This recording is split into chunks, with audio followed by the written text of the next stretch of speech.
Hi everyone and welcome to Turf Talk Down Under. My name's Angie and we've got Juanita back with us today. How you going, Juanita? Good, thank you.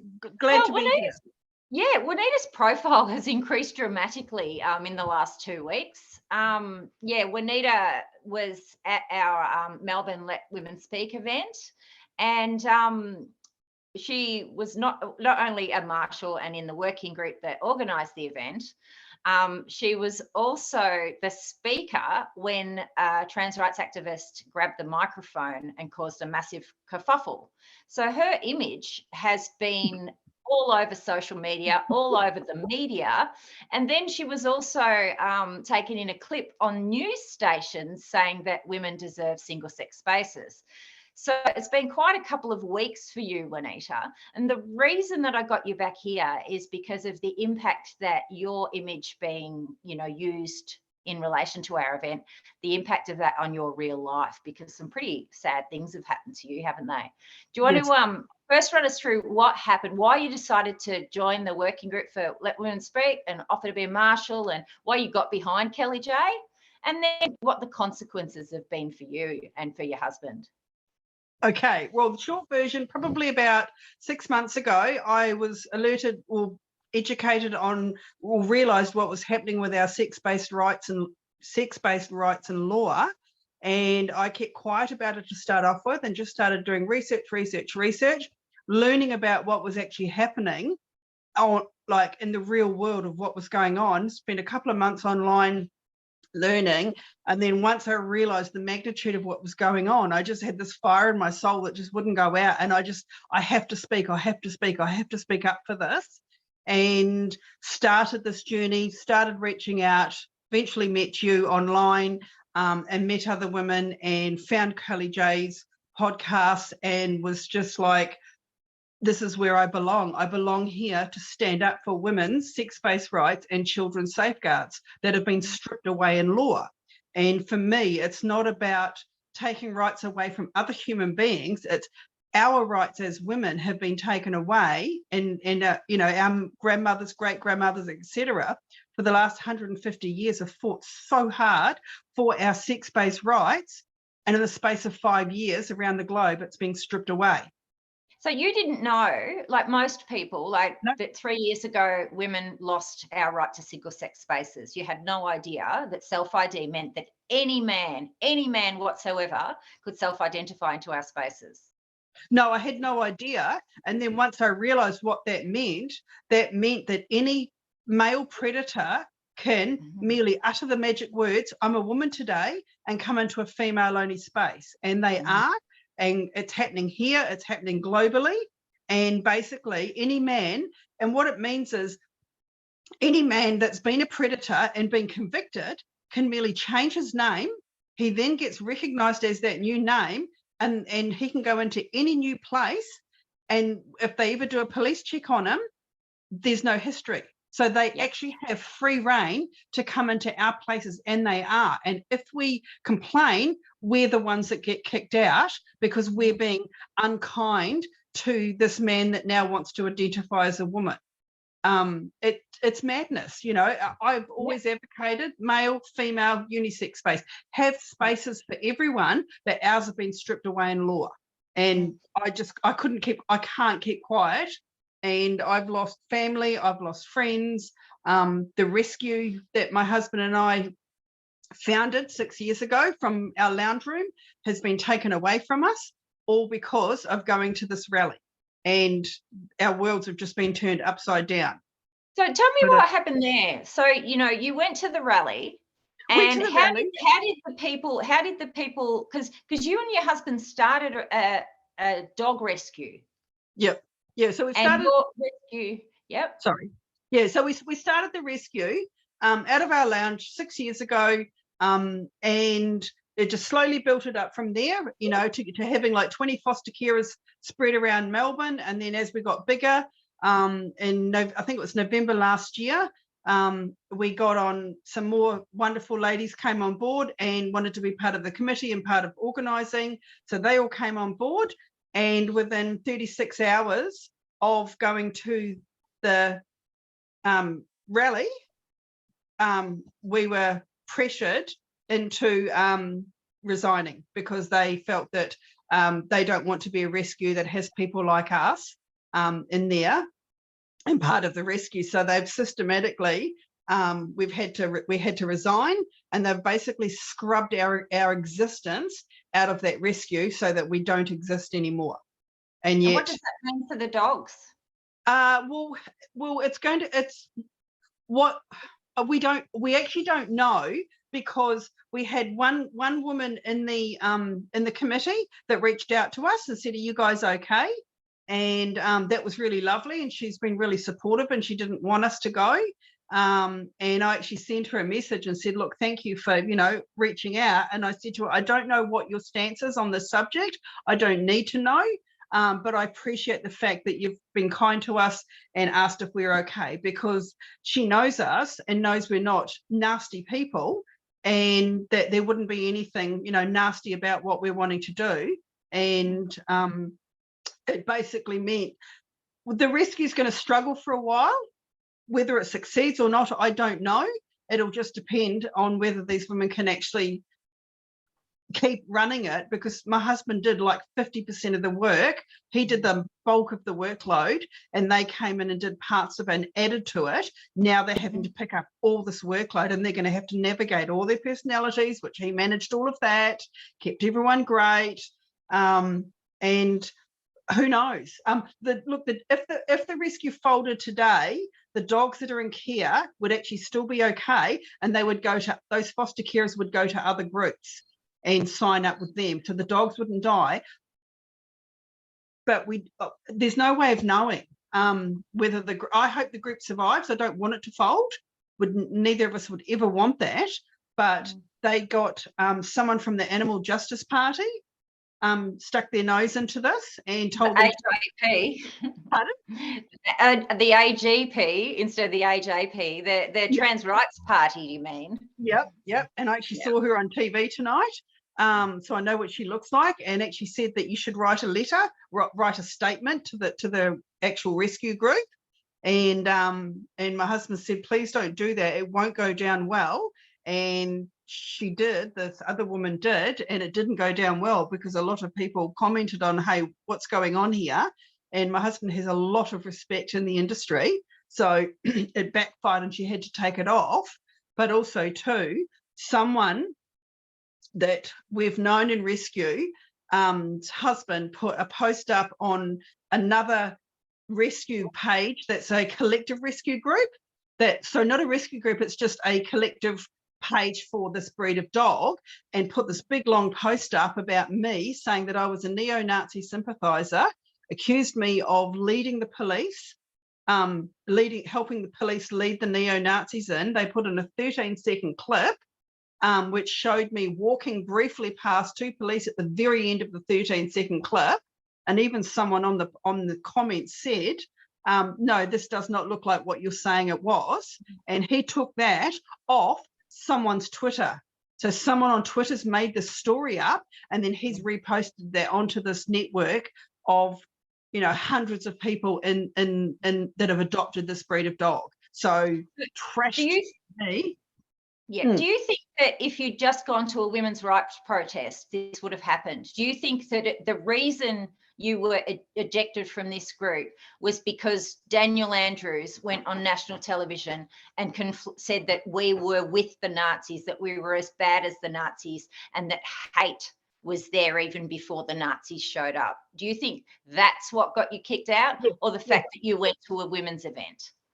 I don't, well, it wouldn't have been, the publicity wouldn't, the narrative of why we were there wouldn't have come up at all. It just would have been another quick story of, there's some women's rights, in the city doing a protest, but it was a rally, not a protest. But by the police allowing the neo-Nazis to come in, change the story, and that became the story.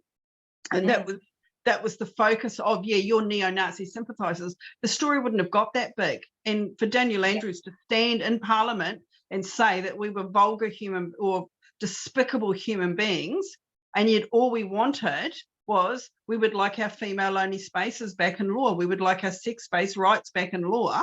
And my entire speech, there was nowhere in there that was saying I'm anti another human being. And the way he behaved has altered my life and my husband's life to the point where we've been kicked out of there. His family has turned on us, and we don't have a family anymore. They've completely wiped us out of their lives, and we want nothing. And they're using me as the excuse. So your husband wasn't involved in this cause, like he wasn't involved, but he supported you being involved because you felt passionately about it. And he came along to the event because he was a bit worried because we knew that it was going to be protested by trans rights activists and anti-fascists. So he came along to make sure that you were okay. But he also got the job of holding up the banner behind the speakers. So he was in all of the footage that was also broadcast all over the news and everywhere else, right? All the footage of Kellie news more than me. Yeah, exactly. So this man who's just come along in support of his partner has now had his whole life impacted when he's not even part of the movement. That's how insane this conflation that anyone was at that rally is a Nazi, and that's how much it's affected us. Like I was saying before we started filming that I think I must have been still in a bit of shock last time I spoke on here, last time I was on, because it's kind of sunk in now what Daniel Andrews and then Pursuto and then the media has done. I think after New Zealand and the violence there, the violence in New Zealand wouldn't have happened if Daniel Andrews hadn't lied about the Nazis at our event that they were involved with us. And the media hadn't have perpetuated those lies, and the lies on Wikipedia that Kellie-Jay has no control over. If they hadn't have gotten away with that, the violence in New Zealand never would have happened. No. Now, your family's from New Zealand. You've got the accent. Have you heard anything back from, family members in New Zealand about how this event has impacted them, or whether they've heard about it, or whether they've heard about us, or what the media's been like? Yeah, I've had one family member I spoke to and said, "What did you think?" And they were horrified, and they actually spoke to a group of women that were like all under 30. And asked them, and just casually asked them also, ladies, what did you think about what happened up in Auckland? And all of them knew nothing about Kellie-Jay beforehand, and all said, weren't they wanting to talk about women's rights? And were horrified by the behaviour of the police and how women were beaten up because they just wanted to talk about women's rights. So what New Zealand police and government tried to do, I can see, has backfired on them, because the story is now women are not allowed to speak about their rights in public, and men want to come and beat them up and are beating them up. And it's happening in Hyde Park now. They've started doing it. They're using that neo-Nazi chant. You know, and they were yelling at women the other night, at women in the UK. They were yelling, "The only good Nazi is a dead Nazi." In women's faces. And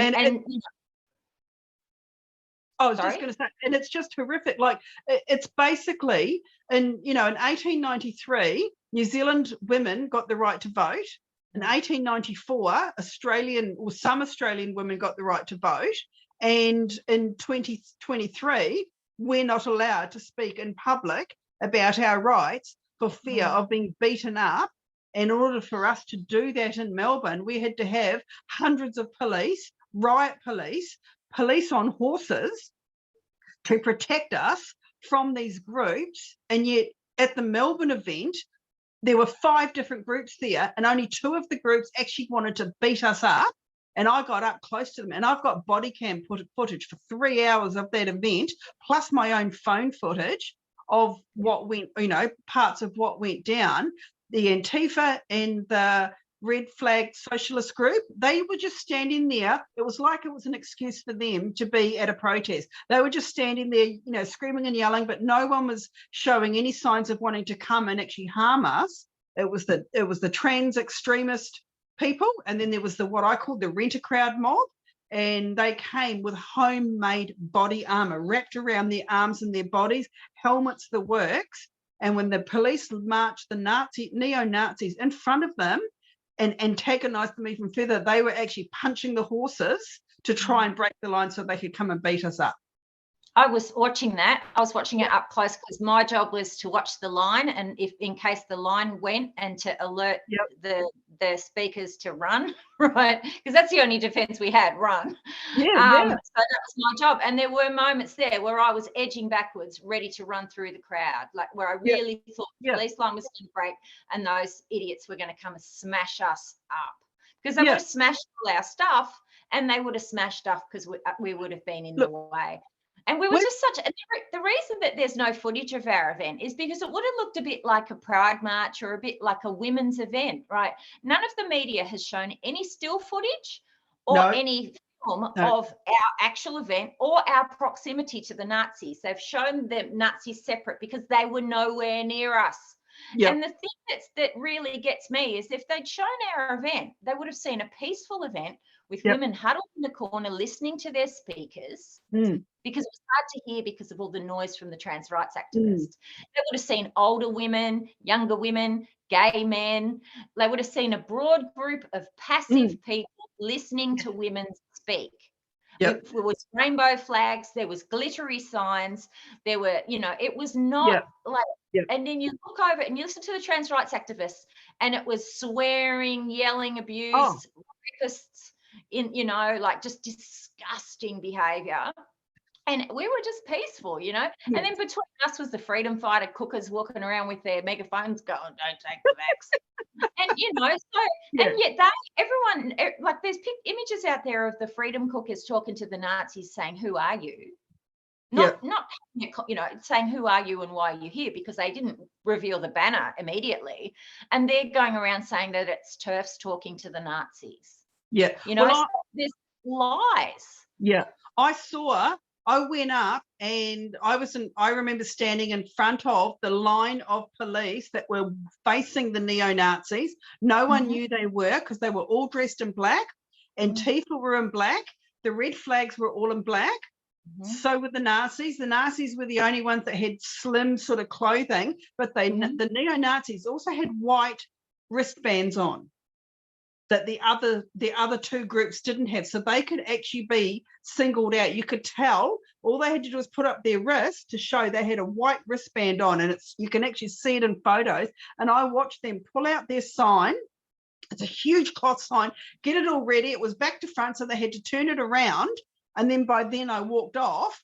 And then the next time I see I'm up marshalling again because we had to protect the crap. We had to protect the stage. And then all of a sudden these guys are on the steps of Parliament doing their signals, and the police are just standing there watching them. They let them in. And then they were 20 metres away from us. They weren't anywhere near us. No, there was a group of people between us and them, and yet they're saying we're with them. And that's why there's no footage, because it's a lie. It's an absolute lie. And as if feminists like Sheila Jeffries, Nina Valens and Holly Lawford-Smith, known feminists, would be anywhere near Nazis. It's a ridiculous assertion. Yeah, all three of them were there. Oh, because a lady called Sheila came up and introduced herself to me, and I just went, hi, and then just carried on. I had no idea.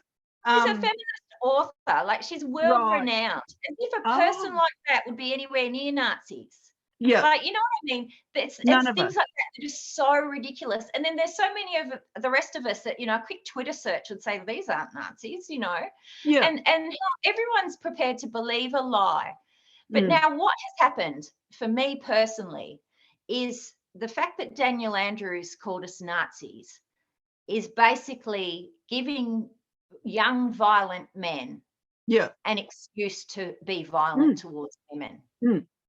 Because nobody likes Nazis. Punch a Nazi is one of, it's part of the left's vocabulary, and to have that weaponized towards women, and I don't know how much soup I've been offered this week, and punch a Nazi, and it is wearing me down a bit, because the threats are so prolific, and they've used New Zealand as a weapon now to say, well, if you leave your house and if you gather in Melbourne, that's what's going to happen to you. That's what they say. Someone said this morning, come at us, TERFs, come on, and showed footage of a trans day of visibility or trans day, whatever it was, yesterday, and saying, come at us now, TERFs, as if we've ever done that. We've always just tried to have our own events. We've never, ever tried to crash a trans rights event, ever. No women have gone up to No. anyone that's gender diverse and tried to beat the crap out of them, No. or built up, put body armor on their body so that they can protect themselves and hurt us even more. All we want to do is say we would like our female-only spaces back in law. No one's saying to take rights away from another human being. No one is saying that another human being does not have or deserve rights. They do. Even at Canberra, I actually met the trans person that was at the Sydney event that had the hat on and dress, and she was there against us and against the other side, and she felt safer on our side at the Sydney event, and I managed to have a good little conversation. And it's like, we're not here to harm you, we're not interested in, we deserve our own rights, you deserve your rights. And she's had two friends with them, they said, thanks for saying that. And I'm like, but why wouldn't I? We're all human beings and we all deserve safety, dignity and privacy. Ours as women has been stripped away in law, and it doesn't exist anymore. People know that. They know that we're not asking for anything unreasonable. They know that all we're asking is for single-sex spaces. Yeah. They know that all we're asking is to safeguard children. We're not asking for a lot. We're asking to maintain the rights we have, not take them away from anyone else. And their response is to threaten us with violence, including our Premier, the leader of the opposition that continues to defame me, continues to perpetuate the lie that I, as the organiser of the event, have links to far-right extremists. Now, that is a lie. Yes. And it is a very damaging lie, because people in my personal life have now weaponised this false narrative to try and harm me personally. And it's devastating to me. I know that ultimately I will be able to clear my name, because it's not based on reality. But when someone says The Age, the ABC, SBS, Channel 10, Channel 7 and Channel 9 says you're a Nazi, the average person is going to believe there's some merit to that. They have no idea. It's completely and utterly false. And even a moron could see that I have no links to those sort of people. In fact, I have a history of actively opposing those kind of people. The shit, when they throw it, it sticks, because the media is deliberately targeting women at the moment. And I find that gaslighting worse than a lot of stuff, because the reason that I'm opposed to gender ideology is it's an expectation that I lie, that I say you're a woman when they're actually a man, right? And that gaslighting has the potential to cause harm. What I find really painful about the gaslighting about our event is that powerful men have lied and gaslit and conflated us with the worst, second worst people in society. The only people worse than them, in my opinion, are, sexual deviants, and nobody's talking about them. Nobody's talking about them being in the Greens. Nobody's talking about them rising to powerful positions in our political parties, but they're conflating innocent women with the second worst people in the world, and that's Nazis. So, and we're losing family and friends. Insane. Well, I've had a few people reach out to me from overseas on my Facebook and saying, I'm sorry that this has happened to you. But we've experienced the same. I'm getting messages from women around the world saying we've had the same thing when and just by raising the subject in a calm manner and asking questions, and family and friend walk away from them. And it's just like, are you kidding me? Are we not living, like, my both of my grandfathers fought in World War II. I have a great grandfather that fought in World War I for our rights as human beings to have democracy and have freedom of speech, freedom of thought, so that we could all sit down and have conversations and discuss things. And that freedom of thought is gone. Freedom of speech has gone because this woke brigade or whatever has said, no, you don't get to speak anymore unless we agree with you. And it's like, well, when did this change? When did it become that we're not a democratic country anymore where we're allowed to have different opinions and listen to each other? In Queensland tomorrow, some women are gathering for a speaker's corner, like they're a Let Women Speak event. They're gathering in Brisbane tomorrow. They notified the police about a week ago, and the police have said to them, we're not going to protect you. Now, if I was to hold a speaker's corner in Melbourne, I wonder what the police would say, whether they would say, well, you're on your own, you know, you bring trouble when you speak in public. But isn't it by law the police are to protect the public? Well, I think our freedom of expression should be protected. I think we should be allowed to speak in public about whatever we need to speak about, as long as it's not breaking the law. Well, how come other people are allowed to do it but not women? Well, that's right. That's right. So it'll be interesting because we're planning on having more Let Women Speak events. Yes. Like this is a worldwide phenomenon. So we're going to have Let Women Speak events here in Melbourne. Yep.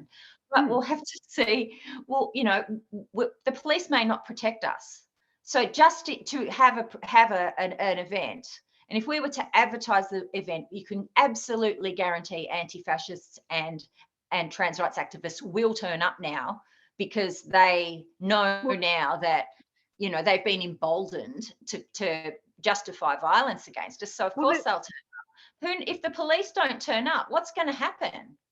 Well, they've crossed a line. These people have crossed a line to actually become extremists / terrorists. They're actually terrorizing women. So they're actually becoming trans terrorists against basically middle-aged women, and the police are going to refuse to keep us safe in a public forum is totally unacceptable. And you can't tell me that's legal. Aren't they supposed to be there for all the public?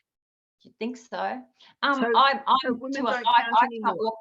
don't feel safe walking around Melbourne by myself anymore. Yep. I was in the city the other day and I disguised my appearance just with a hat and tied my hair. I felt uncomfortable too, and I feel better now, but it's only been in the last 2 days that I've actually started sleeping properly again because of all of this. And yet the funny thing is, on the day of the event, my first ever rally of any description in my life, and I was loud and proud, had a ball, was just so emboldened and felt the strength from all of the women there. It was just so empowering. And I got the chant going with the, you know, let women speak, let women speak. I was so proud of standing up for women and children, standing up for my nieces, my sisters, my every woman that's in my family. We need our rights back. You know, 700 strong crowd just wanting to go me.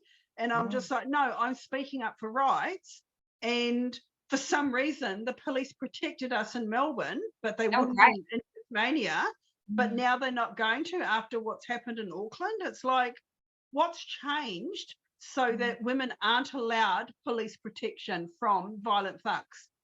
Well, the night of legally allowed to hit us. Yeah, the night of the event, like, it was a very successful event, considering that everyone knew there were going to be counter protesters. We had over 300 people. We were outnumbered, but in my mind, they had a lot less people than I expected. Hello, Kitty. And, you know, it was a successful event. All of our speakers spoke so well.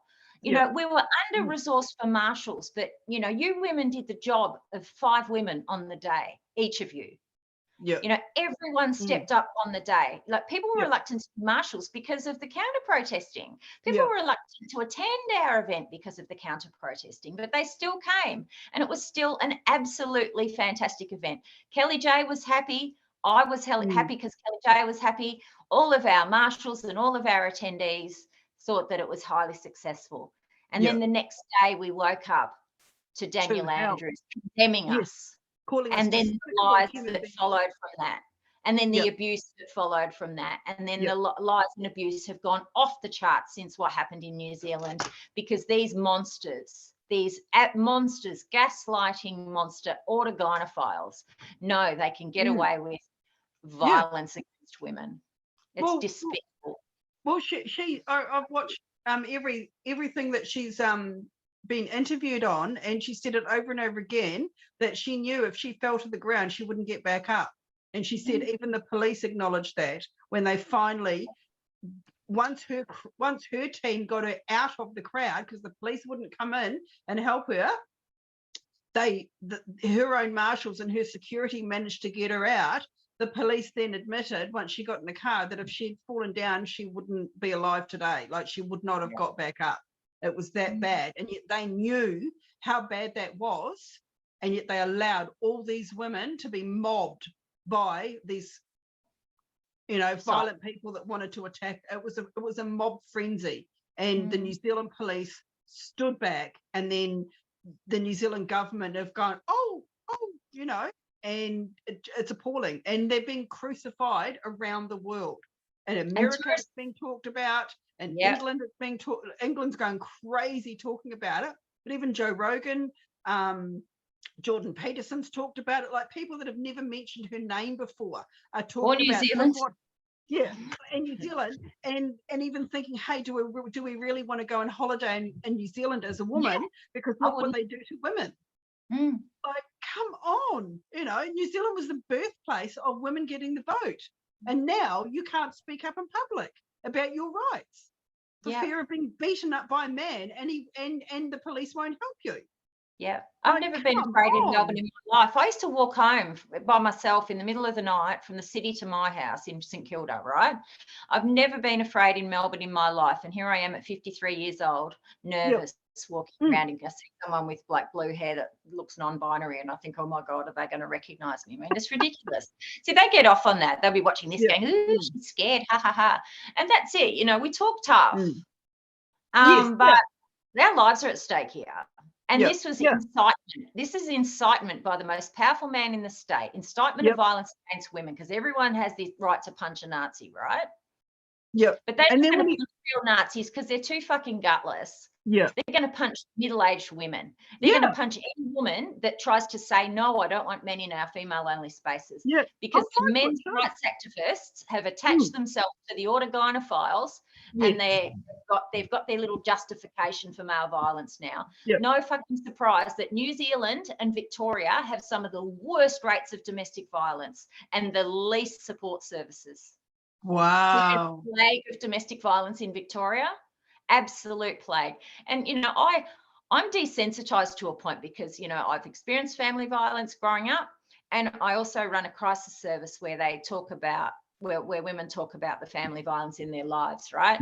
So I'm a bit desensitized and whatever, but the vitriol and violence that I've witnessed on social media towards women in the last couple of weeks, like they're like it's just shocking. It's shocking that there are men in this country, men on the left that call themselves leftists in this country, and their behavior towards women. If they behave like that towards women in their real lives, like they behave online, then that's just. That it's also too what they're allowed to do in public, because isn't Queensland passing a bill where we can't wear a T-shirt saying adult human female, but the men and the women are allowed to wear a T-shirt that says killer turf? Well, that's the double standard exists at the moment. Like, even on social media, you can threaten violence toward TERFs, and the word TERF doesn't flag with the mods. But if I was to threaten violence towards a man, I'd get a ban. And that's sort of been extended into real life. where, yeah, you can say anything you like about killing TERFs, but you can't say anything you like about, you know, harming trans-identified people, or you'll be in serious trouble. Or give someone the wrong pronoun, and all of a sudden, you know, you're getting hauled over the coals. And I'm like, well, how am I supposed to know? You know, look, if people want their own pronouns, you go for it. But I don't feel the need for them.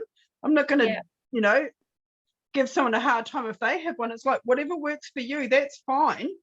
But don't push your belief system on me, and especially in the workplace. But it just floors me that in 2023, a large community of people are screaming for inclusion, but women aren't included. We're excluded, and it's regressive, not progressive, to strip women of their sex-based rights. It's regressive to have children in a change room where a grown man is allowed to come in and take his clothes off in front of that child. And people say, oh, but that's okay. They're working out their sexuality. Like, and it's regressive and homophobic to tell gender non-conforming children they're born in the wrong body. You know, 90% of gender non-conforming kids will be gay or lesbian. And to tell that kid that they're born in the wrong body and put them down a medical pathway is just, it's the most abusive, abhorrent, disgusting thing. You know, and the only thing worse than that is expecting women who've experienced sexual violence to call a man a woman. You know, it's just disgusting, absolutely disgusting. And, you know, I think, you know, more people need to stand up. You know, there's a relatively few of us trying to carry everyone. And, you know, the media is still just, you know, just bombarding us with pro-trans propaganda and not even a squeak of rational debate or even, you know, even neutral debate. It is all just ridiculously, it's lies too, because it's sugarcoating. It's sugarcoating a perversion in the sense of autogynephilia. Like autogynephilia is being passed off as transgenderism, and they're completely different things. So the bullshit lie, it's sugarcoating a sick sexual fetish that dehumanizes women. And then they're using children as a human shield to pretend that their sexual fetish is actually something that's existed from childhood. And our state leaders are so worried about the money not funneling in through gender medicine that they're willing to sacrifice women who they believe should be invisible because they're over 40 and sacrifice our safety in order to perpetuate the bullshit.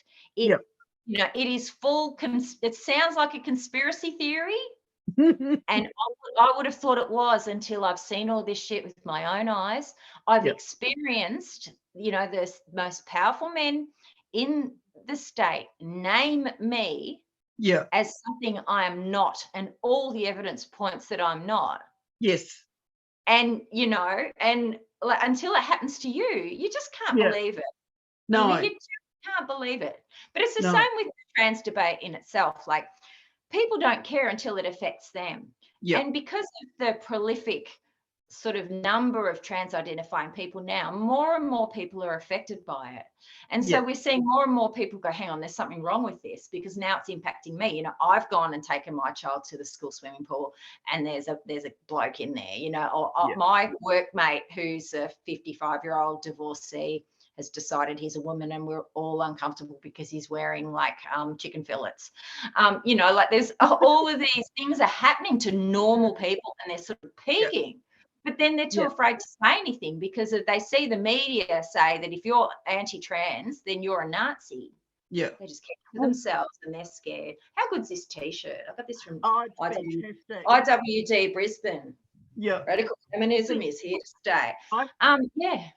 I've still got my T-shirts. Every time I walk out my door, like 99% of the time when I'm going out in public, I wear a T-shirt. And I've been doing that for probably 4 months now. And I've had, the entire time I've done it, I've had 3 people scoff at me or look at me, you know, where they don't approve. Every other person has either given me a nod, love your T-shirt, like what it says, agree with you. I've literally had maybe 1 or 2% of the general public not like what I'm wearing, then do like it. And every time I speak to people, I've had 99% of people agreeing with, oh, I didn't know that. Oh, I didn't know that. Oh my God, that's terrible. And I was actually with a group of people today, and there were 5 men and 3 women, and I was one of the women. And everyone in that group, 2 of them had seen me on TV, and I said, right, this is what happened with the neo-Nazis, gave them the full story. Plus, I've got body cam footage, so that gives more credibility of what I'm saying. Is I can prove what I'm saying. And in that group, only one person put their head down and didn't want to listen, and that was a woman, and that was a real disappointment. But that's fine. I'm not going to question her. That's her life, her choice. But all the guys were like, I agree with you. I agree with you. You keep doing what you're doing. Proud of you. You're on the right path. And I'm finding it's the minority that don't agree with what's going on. And unfortunately, my husband's family's in the minority, and they've literally walked away from us and cut us out of their lives, online, and to such extremes that it's just like ridiculous. Like, none of them have said, hey, what are you guys actually going on about? It's looking a bit, we're a bit uncomfortable. Can you tell us what's happening? And they're just not interested. No, you're out. Done. I'm sorry to hear that. That's awful. I'm really sorry to hear that. I've lost a couple of friends, leftist activist types who are going, oh, you and your trans, and you brought a Nazi out here. I've had a lot of people go, oh, you brought a Nazi out here. And I was a bit hurt. But what I have noticed is a lot of my friends who are moderates have been in touch with me, like moderate left that were, thinking maybe I was a bit extreme in thinking that trans rights had overstepped the mark. They didn't really understand, but they were like, oh, you seem a bit, now they're coming to me going, what the fuck is going on? Dan raising the trans flag after calling you lot Nazis has completely peaked. And people are like, I've had more people peak and want to know more than I've had people walk away.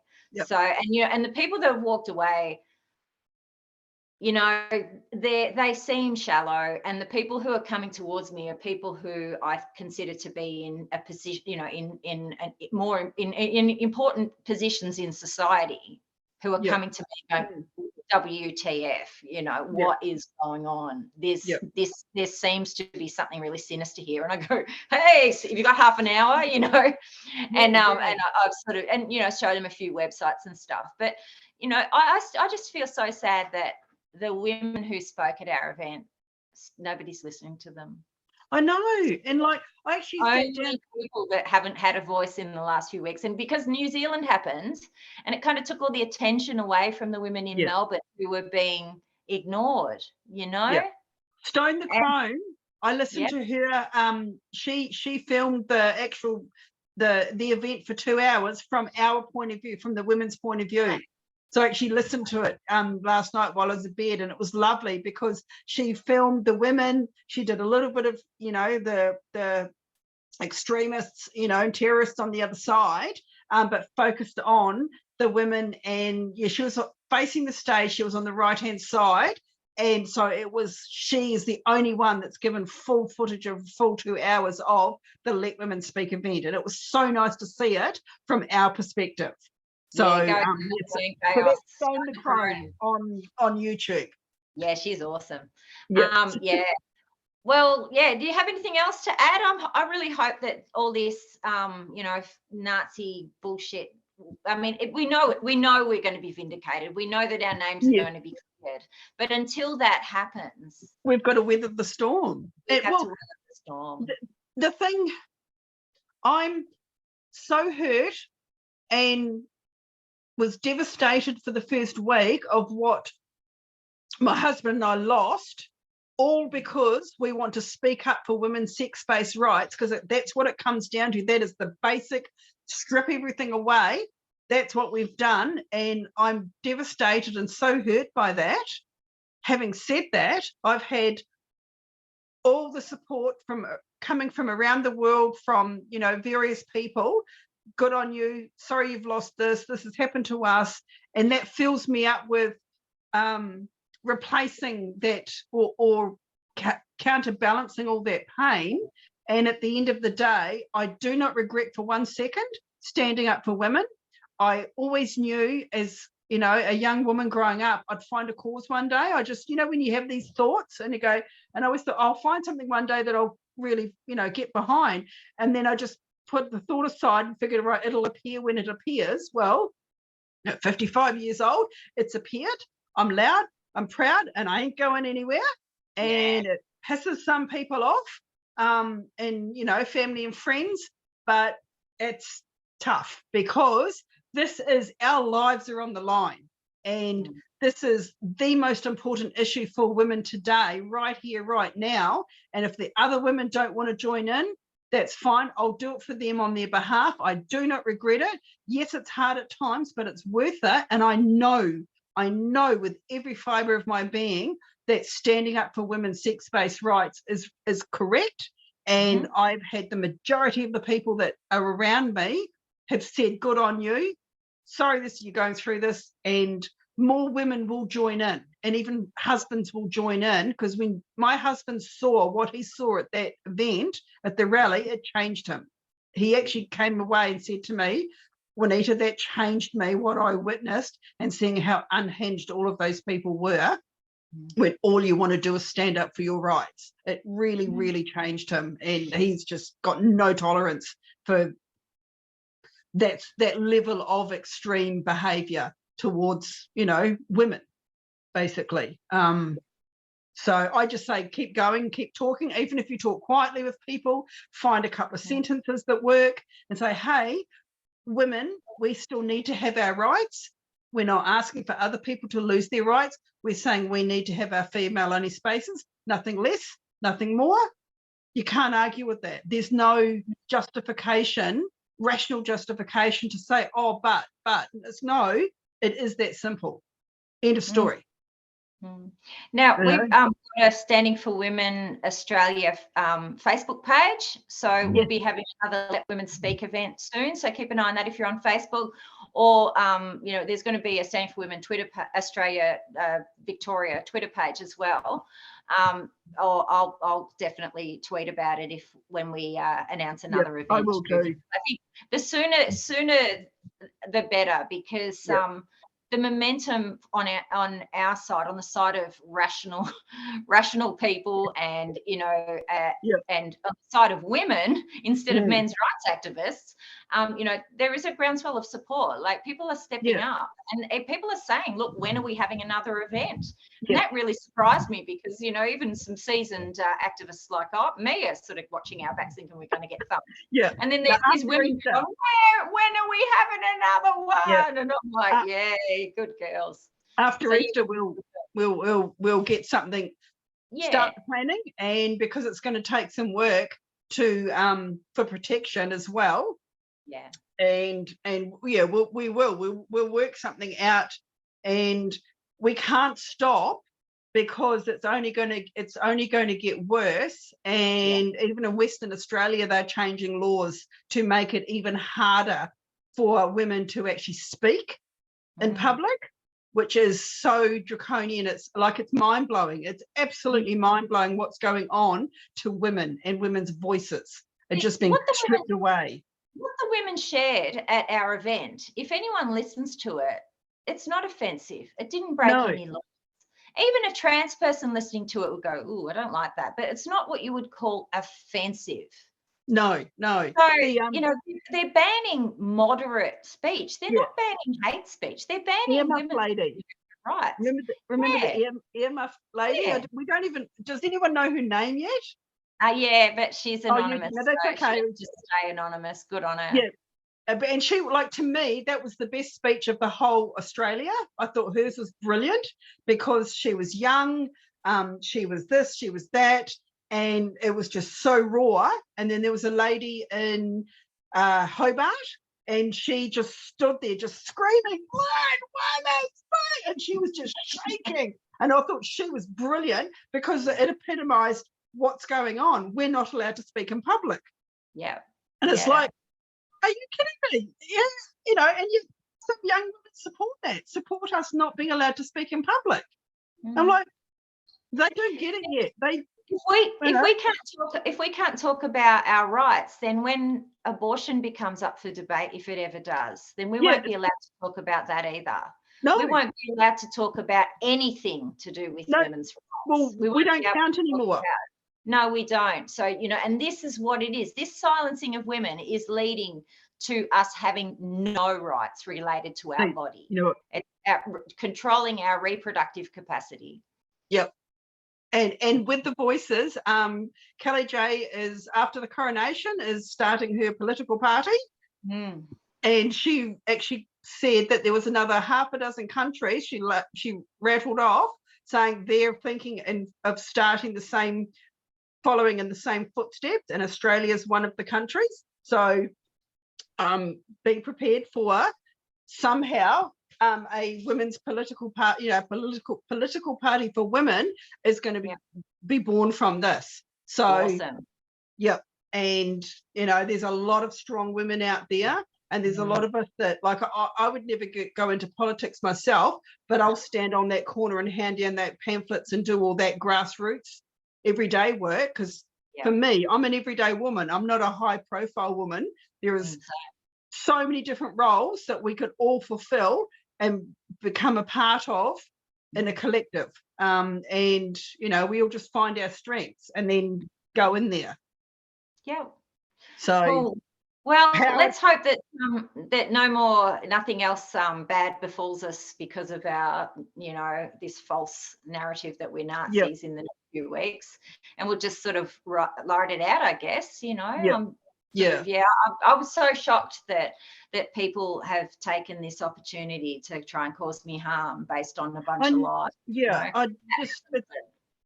It's so cruel. It's so cruel to twist and distort something, which is what the Andrews government and all of the bulk of the media has done, is they've twisted something and changed reality of what truly happened, and not telling the truth, and not telling the truth about why we were there and why we needed to speak up on a microphone on the steps of Parliament to say we need our sex-based rights reinstated. That's all we're asking for.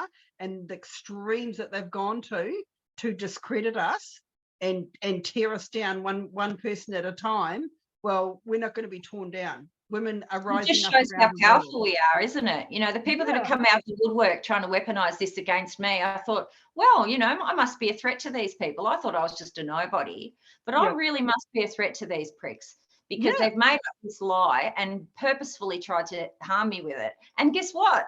It hasn't worked. No. So, frightened of? Yeah, I don't know. I think women speaking, reality? Because if we get a chance to speak, that whole ideology crumbles. Oh, that's whole thing. That's why they have to do no debate, because it crumbles. And it's like, a man cannot biologically become a woman. He can surgically alter his body to appear and change his organs, his outside sexual organs. That's his right to do that, but he's still a biological male. That is a medical fact. They don't even do that, though. They don't even change their organs. None of them do. They don't. They do this pornified version of a woman. If they change if they had a full reconstructive surgery and whatever, then that would be different. I mean, I still don't want them in our spaces, but that would be different. But these blokes, they're only, they're growing boobs that they can fondle, and they are creating themselves as a sexualized, porn-soaked version of a woman. And they are sick fetishists who get off on the idea of themselves in women's spaces. That's all they are. I've seen photos, and it just doesn't look. Yeah. And if the average person knew what they meant when they said trans women are women, that it was anyone, not these men that genuinely resemble women, that it was these blokes that haven't made an inch of effort. Hairy chest, really understood it. The autogynephiles that we all know that make up 90% of this movement are autogynephiles. If the average person knew that, this ideology would be out the door. They wouldn't have a bar of it. Well, you look at Jeffrey Marsh. Jeffrey Marsh has a full stubble, and he is actively how can TikTok allow someone like that to actively entice children into speaking to him behind a Patreon and in speaking to him to say, oh, your parents stuffed up. I will be the one that'll look after you. I love you. And like, that's what pedophiles do. That's their sort of grooming language. I'm not saying that he is, but the language is so inappropriate, and yet TikTok, not a problem. Yeah, and there's plenty of those. But we can't say we want female-only spaces. Like, it's just despicable, you know. And this is it. And you know what's really sad about this whole thing? You know, it's not just genuinely dysphoric men who, you know, go through full surgery that are going to be negatively impacted by this. They already are. Like, they've been shunned into silence. They can't speak up and say, no, I disagree with childhood transition. They can't come out and say, no, you know, you people that haven't changed anything, you're not the same as me. They can't say that because they get eaten alive by their own community. But the pushback against the TQ plus is coming back against them, the dysphoric transsexuals, but also against lesbians, bisexuals, and gay men. So there's a rise in homophobia, and the trans rights activists are going, look, there's this rise in homophobia because you're all bigots. No, the rise in homophobia has come as a reaction to the fetishists, the heterosexual fetishists on the long end of the acronym, and the LGB and even some of the T are getting the blame for the behaviour of all these perverts. It's just despicable. Well, and you can't say that, then you know, they lose their minds. But there's isn't there an organisation in London called the Lesbian Project, and they got targeted by the TQ plus community outside their office. And I'm like, that's supposed to be part of your rainbow crowd, and you're attacking the Lesbian Project? You know, in their offices. Like, that doesn't make sense. Isn't that part of your community? So you're turning on your own community that you claim to be a part of? We knew inevitably they have turned on their own community. Unfortunately, a lot of the gay and lesbian celebrities, because they, you know, have a financial interest in supporting the TQ plus, they are still, you know, shilling for the TQ. But you know, in the wider world, a lot of gay men and lesbians are waking up and going, this ideology doesn't represent me. Well, they're saying you can't be a gay man or a lesbian woman because it's not sex attraction, it's gender attraction. And I'm like, well, no, that's homophobic to say it's only gender attraction.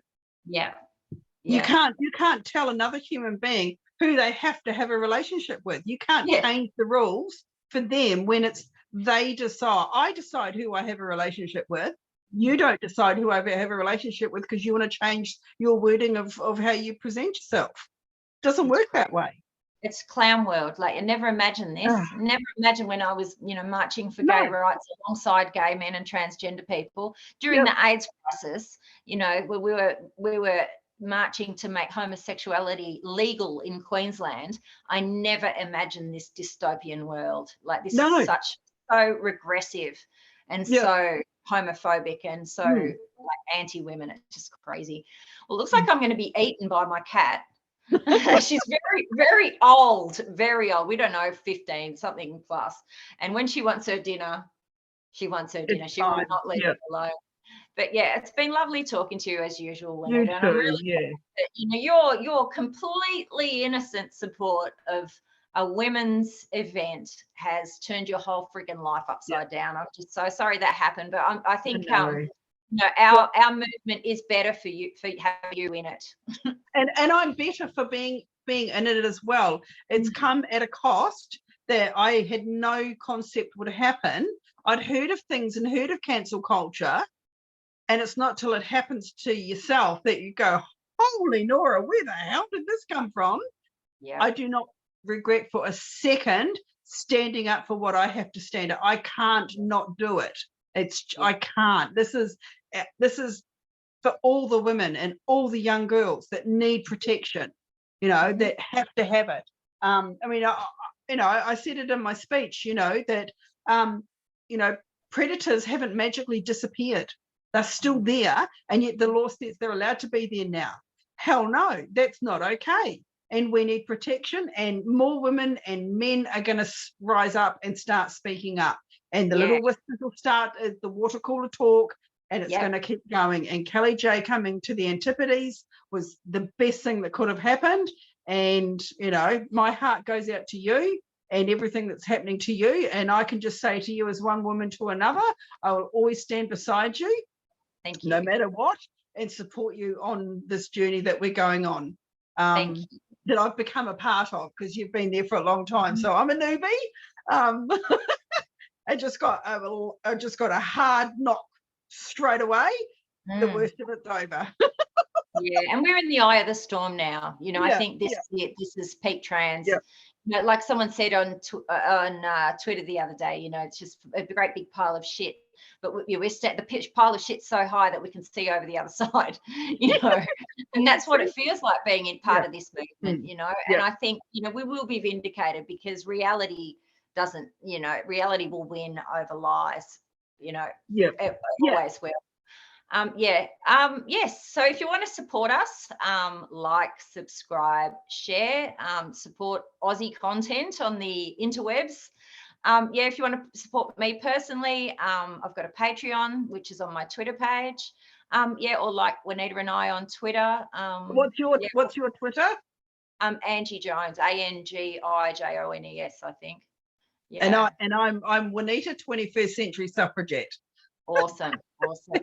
And thank you, everyone. Yeah, a bit tired today. I'm just I think I was a bit in shock for a week or so, and now I'm just sort of a bit like, you know, and it's finally dawning on me that this is not something that I imagined, because it just seems so ridiculous to be true. But here we are, you know, living in the dystopian world.